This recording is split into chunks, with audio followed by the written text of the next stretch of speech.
bien, pues vamos a continuar con nuestras clases. Vamos a hablar ahora de lo que es la energía solar. Eh, bueno, como una introducción vamos a hablar primero de las energías renovables y vamos a dar una definición de lo que son las energías renovables. Las energías renovables pues, son aquellas fuentes de energía que constituyen una fuente o un abastecimiento inagotable. Por supuesto esto a escala humana, ¿no? Como ya habíamos comentado en los temas previos, nuestra fuente principal de energía es el sol, de forma directa o indirecta, y pues es lo que hace posible la vida, ¿no? Entonces, como todos sabemos, el sol en algún momento va a cambiar sus propiedades, eh, vamos a decir que va a morir, entonces eh, pues se va a acabar esa fuente de energía, ¿no? Sin embargo, a la escala humana, pues eso es mucho tiempo, lo cual permite que se puedan estar generando ciclos y de los cuales nosotros podemos estar aprovechando estas fuentes de energía. Entonces, pues vamos a definirlo así. Las energías renovables son aquellas fuentes de energía que constituyen una fuente de abastecimiento inagotable a escala humana por proceder de una forma directa o indirecta del sol y que de manera periódica se ponen a disposición del hombre, es decir, se renuevan continuamente, ¿no? Es como esto que tenemos día y noche, pues sabemos que en el día va a regresar esta fuente de energía que es provista por el sol, que de alguna manera sabemos que en algún momento va a desaparecer, ¿no? Va a morir. Sin embargo, pues tenemos que esta posibilidad de que en el tiempo a que el sol muera, pues se dan muchos ciclos, ¿no? De día y noche. Estas fuentes renovables pueden clasificarse, aquí les muestro alguna clasificación, sin embargo algunos autores manejan otras más extensas o incluso menos extensas. Entonces tenemos la energía fotovoltaica, la energía solar térmica, ambas constituyen lo que son las fuentes de energía solar, la energía eólica, ¿sí? Que pues es la energía que podemos aprovechar de las corrientes de viento, la biomasa, que pues eso es a través de procesos biológicos, eh, en lo cual nosotros podemos convertir algunas sustancias como los hidratos de carbono, los lípidos, los podemos convertir en una fuente de energía, ¿no? La energía hidráulica, que pues depende o se puede extraer a través de las corrientes hidráulicas, ¿no? Las corrientes de un río, las corrientes marinas, el cambio de mareas y también el movimiento de las olas, ¿no? Y bueno, otra fuente que no es una fuente como tal, bueno, el hidrógeno como tal no es una fuente, sino es un vector energético, es decir, es una forma de poder almacenar la energía, ¿no? Sin embargo, cuando conectamos estos sistemas que pueden romper la molécula del agua, como un electrolizador, pueden romper la molécula en hidrógeno y oxígeno, entonces, y que este sistema está conectado directamente, por ejemplo, a un sistema fotovoltaico, pues de alguna manera estamos extrayendo el hidrógeno como una fuente. Entonces ahí podríamos pensar que efectivamente hay una fuente de producción de hidrógeno que viene a través del sol, ¿no? Eh, Sin embargo, naturalmente no hay una fuente de hidrógeno. Tenemos que romper la molécula del agua forzosamente, ¿no? Muy bien. Las energías no renovables son aquellas extienden, que se extienden en la naturaleza con una cantidad limitada. No se renuevan a corto plazo, han sido almacenadas a lo largo de millones de años Y bueno, los ejemplos son pues carbón, gas natural y petróleo, ¿no? Estas son las fuentes no renovables de energía.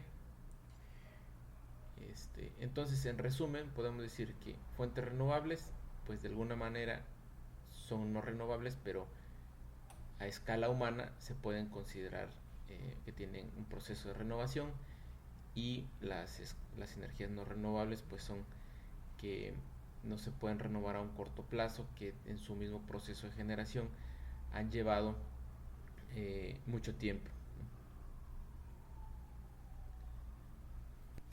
Bien, el sol, lo que comentábamos, tiene un tiempo de vida.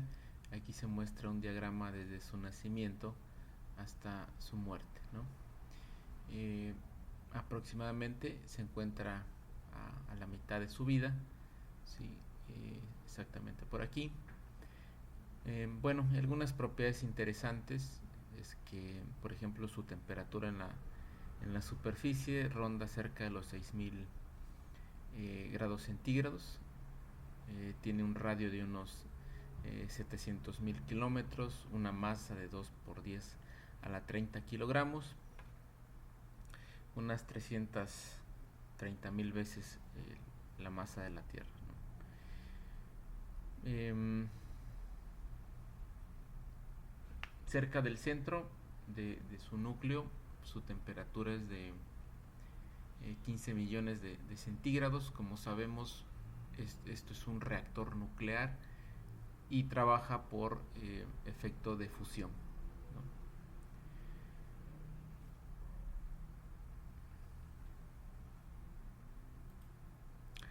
Bien, pues la energía que produce el Sol es energía de radiación, y pues esta radiación viaja del Sol a la Tierra. Se tarda aproximadamente 8 minutos en llegar a la Tierra.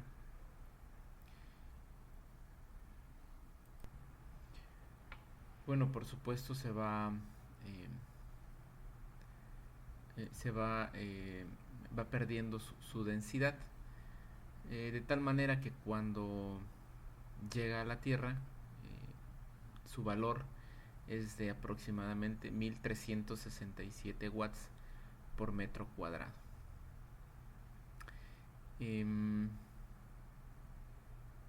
Bueno, lo que comentábamos, que el Sol es un reactor nuclear.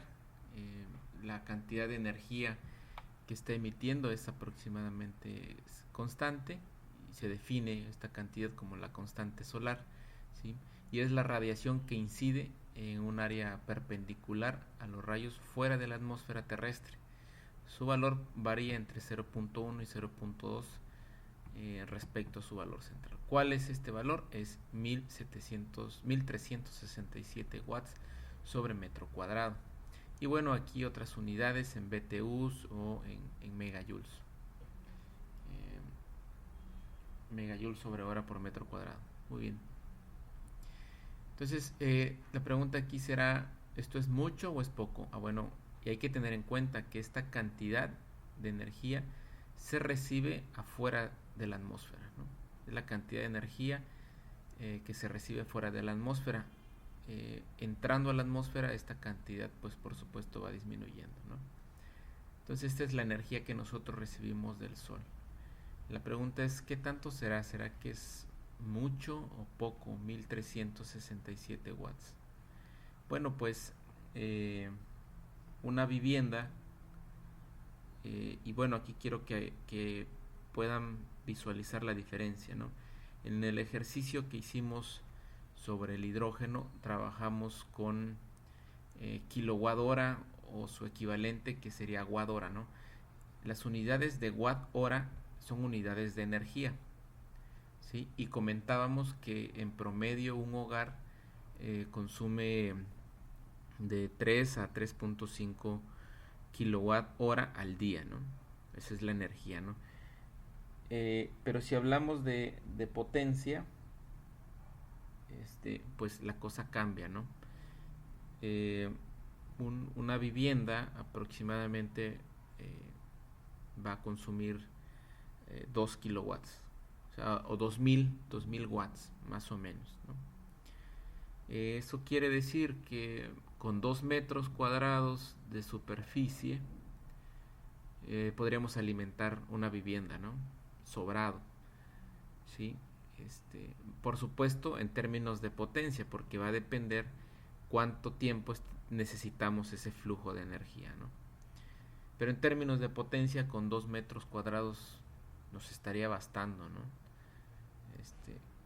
Pues es bastante, ¿no? O sea, con 2 metros cuadrados de tu techo podrías alimentar tu vivienda.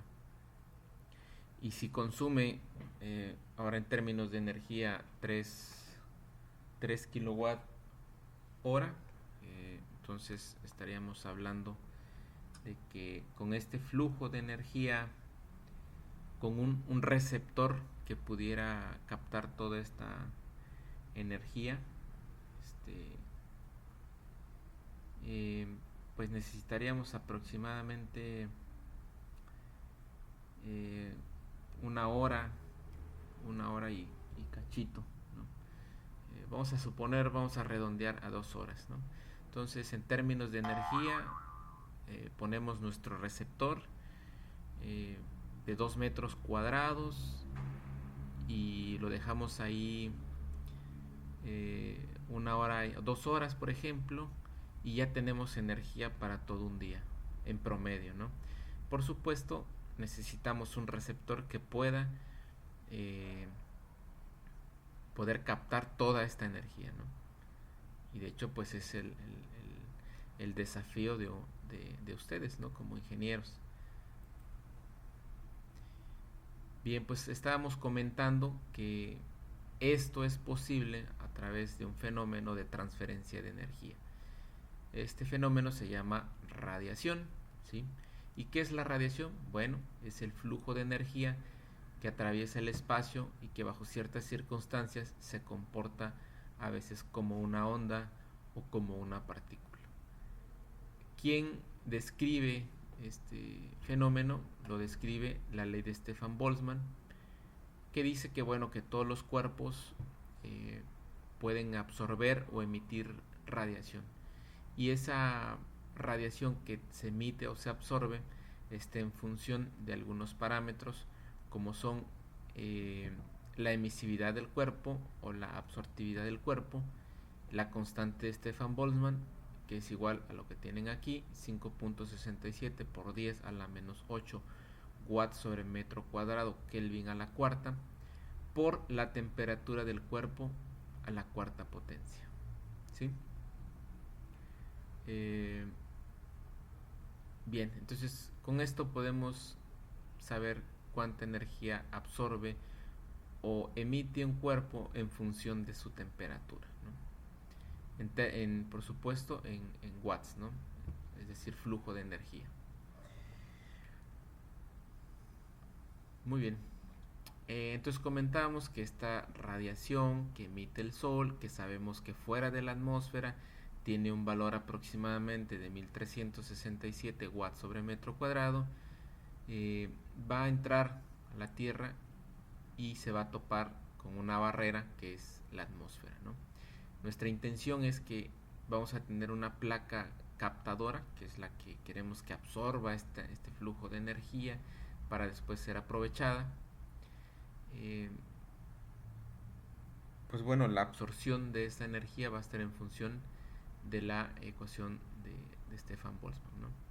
Entonces, parte de esta energía la va a absorber la misma atmósfera, ¿sí? A lo largo de que va cruzando la atmósfera se va a calentar, va a absorber esta energía, y la energía que llegue, lo que quede de remanente después de lo que absorbió la atmósfera y de alguna manera pegue de manera perpendicular, de forma directa, pues se va a llamar radiación directa, ¿sí? Se dice que no sufre ninguna aspersión, ninguna dispersión atmosférica, pero eso es imposible porque siempre vamos a estar rodeados de la atmósfera, que es un cúmulo, un compendio de gases, ¿no? Por otro lado, van a haber zonas de esta atmósfera, como las nubes, que van a absorber más radiación de lo que puede absorber una atmósfera clara, ¿no? Una atmósfera totalmente despejada, ¿no? Entonces, por supuesto, hablando del fenómeno que ya comentamos aquí, propuesto por Stefan Boltzmann, los cuerpos emiten y absorben radiación. Entonces, la nube va a absorber radiación y también la va a emitir, ¿no? Esta radiación que emiten, por ejemplo, las nubes la vamos a categorizar como radiación difusa, ¿no? Y es aquella que se recibe del Sol después de ser desviada por la dispersión atmosférica, ¿no? En total, vamos a tener la suma de la radiación directa, que ya vimos cuál es, la que atraviesa una atmósfera totalmente clara, que va a tener una dispersión mínima, ¿sí? Impacta sobre nuestra placa colectora, más la difusa. Y además va a haber algo más, que es la terrestre. O sea, nuestra placa está puesta sobre una superficie terrestre y esta superficie terrestre absorbe radiación, ¿no? Y también la emite y también la refleja, ¿no? Es decir, cuando hablamos de reflexión es porque esta radiación que llega a la placa es totalmente reflejada, ¿no? O sea, no es absorbida y emitida, sino que simplemente se refleja, rebota. Entonces eso es lo que vamos a notar como radiación total, la suma de la directa, la que llega sin interferencia ni dispersión, la difusa, que es absorbida y reemitida, más la terrestre, que pues es la reflejada, ¿no? Si hablamos de radiación global, pues es la suma de la directa más la difusa, es decir, solamente estas dos. Muy bien, pues esta cantidad de energía que nosotros recibimos pues va a variar en función del año, ¿no? Nuestro planeta tiene una trayectoria, tiene un movimiento de traslación, como ya han de recordar. Entonces, en esta trayectoria de traslación, y dado que la Tierra también tiene un ángulo de inclinación, un ángulo de 23.45 grados, pues a lo largo del año no vamos a recibir la misma cantidad de radiación. O sea, tenemos esta constante solar, pero dado ciertas circunstancias que tienen que ver con la traslación y con la inclinación de la Tierra, pues no vamos a recibir siempre esa cantidad. Vamos a tener días que vamos a recibir menos y vamos a tener días que vamos a recibir un poquito más, ¿no? Por ejemplo, vean, nosotros estamos ubicados en el hemisferio norte, ¿sí? Lo que es México, Estados Unidos, Canadá es el hemisferio norte, parte de México, Estados Unidos, Canadá, y zonas como Argentina, Chile, Brasil están en el hemisferio sur, ¿sí?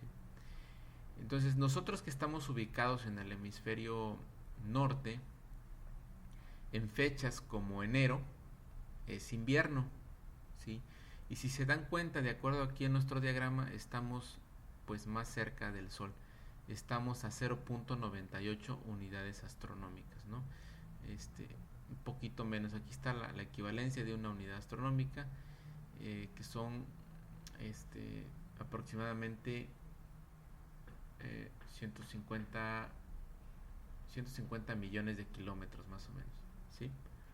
Aproximadamente. Entonces tenemos menos, estamos más cerca del Sol. Y si estamos más cerca del Sol, una pregunta que nos podríamos hacer es ¿por qué hace más frío? ¿Sí? ¿Por qué en estas temporadas tenemos más frío? Si estamos más cerca del Sol deberíamos estar más tibios, más calientitos, ¿no? Bueno, pues eso tiene que ver con la inclinación, ¿sí? La inclinación que tiene la Tierra. Lo mismo del otro lado, ¿sí? Cuando estamos por el 4 de julio, pues estamos más lejos y sentimos que la radiación es más fuerte, ¿no?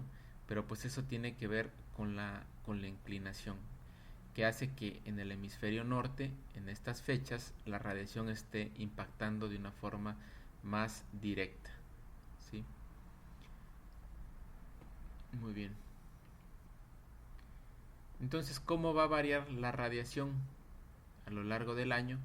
Pues va a variar de esta manera. Fíjense, eh, es, va a tener este comportamiento. Aquí podemos ver los días del año desde 0 hasta 365 y aquí la radiación en watts, ¿no? Entonces, en fechas como eh, por a mitad del año, ¿sí? No sé qué mes sería por aquí, pues tendríamos radiaciones más bajas y por acá pues radiaciones más altas, ¿no? A principios de año, finales de año. ¿Sí? Tomen en cuenta que hasta aquí todavía no se incluye la inclinación de la Tierra. Fíjense, aquí les muestro una ecuación que nos permite conocer cuál es la cantidad de energía o el flujo de energía, ¿sí? En función del día del año, ¿sí?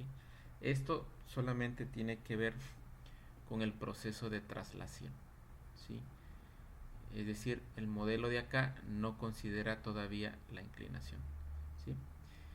Y es una ecuación muy sencillita, es una ecuación empírica. Fíjense, toma en cuenta nuestra constante que ya definimos, ¿sí? Y el número del día del año, ¿sí? Y pues estos son constantes.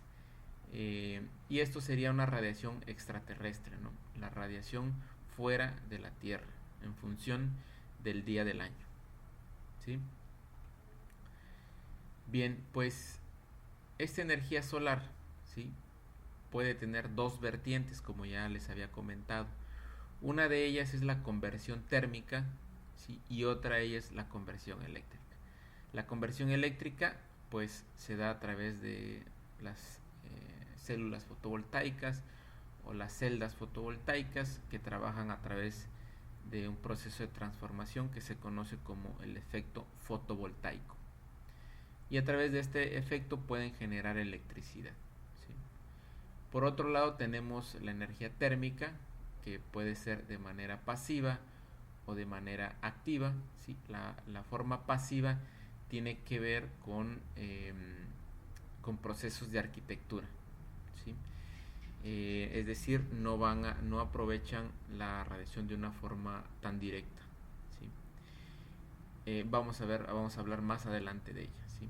La conversión térmica activa pues se puede clasificar en tres: de baja temperatura, media temperatura y alta temperatura. Los de baja temperatura pues pueden ser los colectores planos que pueden dedicarse al calentamiento de agua. Los de media temperatura son los colectores cilindro parabólicos. Estos ya incluyen concentración solar, es decir, más o menos el efecto que tiene una lupa, ¿no? Y pues los de alta temperatura es también concentración, pero a temperaturas más altas, ¿no? Entre ambas tiene diferentes usos, dentro de ellos generar calor o incluso también generar electricidad.